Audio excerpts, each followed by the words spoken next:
নিষ্ঠুর পাষাণ হৃদয়ের মতো আমার মেয়েকে ধাক্কা মেরে গর্তের মধ্যে ফেলিয়ে দিলাম। আমার মেয়েটা হুমড়ি কেটে গর্তের মধ্যে পড়ে গেল। চিৎ হয়ে আমার মেয়ে বুঝতে পেরেছে আমার বাবা তো আমাকে ঘুরতে নিয়ে যাওয়ার জন্য আসে নাই, বরং আমার বাবা আমাকে মারার জন্য নিয়ে এসেছে। মেয়েটি তখন কান্না করতে লাগলো, আব্বা তুমি আমারে মেরো না, তুমি আমারে বাঁচতে দাও, মরণ দেখে বড় ভয় লাগে আব্বা।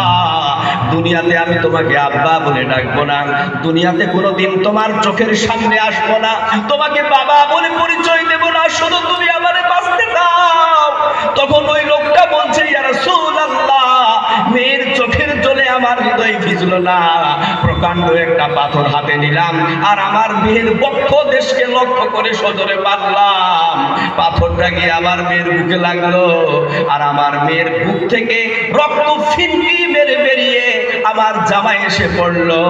আর আমার মেয়েটা আব্বা বলে চিরদিনের জন্য এই পৃথিবী ছেড়ে চলে গেল। লোকটা বলছে, ইয়া রাসূলুল্লাহ, ওই আব্বা শব্দটা যেন এখনো আমার কানে বাজে।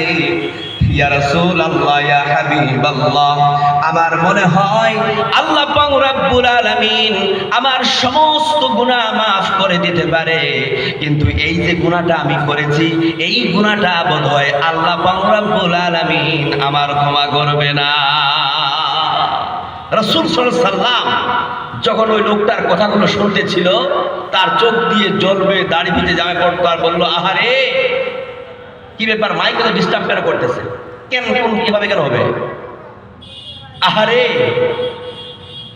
মানুষও কি এত নিষ্ঠুর হতে পারে, এত পাষাণ হতে পারে? কি করে তার নিজের মেয়েকে মেরে দিচ্ছে? আল্লাহ পাক রব্বুল আলামিন বলেন, وَإِذَا الْمَوْءُودَةُ سُئِلَتْ بِأَيِّ ذَنبٍ قُتِلَتْ, জীবন্ত কবরস্থ কন্যা সন্তানকে সেই দিন জিজ্ঞাসা করা হবে, কোন অপরাধে কিসের কারণে তোমরা তোমাদের কন্যাদেরকে হত্যা করেছো?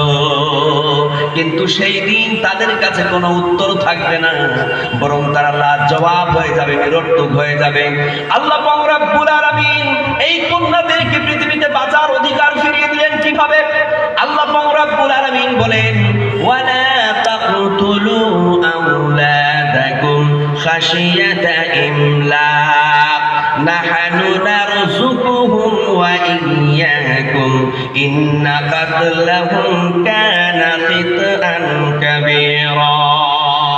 আল্লাহ তাআলা বললেন, তোমরা তোমাদের সন্তানদেরকে হত্যা করো না, কেননা আমি আল্লাহ তাদেরকে খাওয়াই এবং তোমাদেরকে খাওয়াই, নিশ্চয়ই সন্তান হত্যা করা বড় পাপ। ধরে বলুন সুবহানাল্লাহ। এখানে কন্যা সন্তানকে নিষিদ্ধ করে দিল হত্যা করা, আর এই নিষিদ্ধ করে দিয়ে নারী পুরুষ অর্থাৎ ছেলে মেয়ে উভয়কে নিষিদ্ধ ঘোষণা করে নারী রূপে কন্যাকে এই পৃথিবীতে বাঁচার অধিকার দিলেন কে?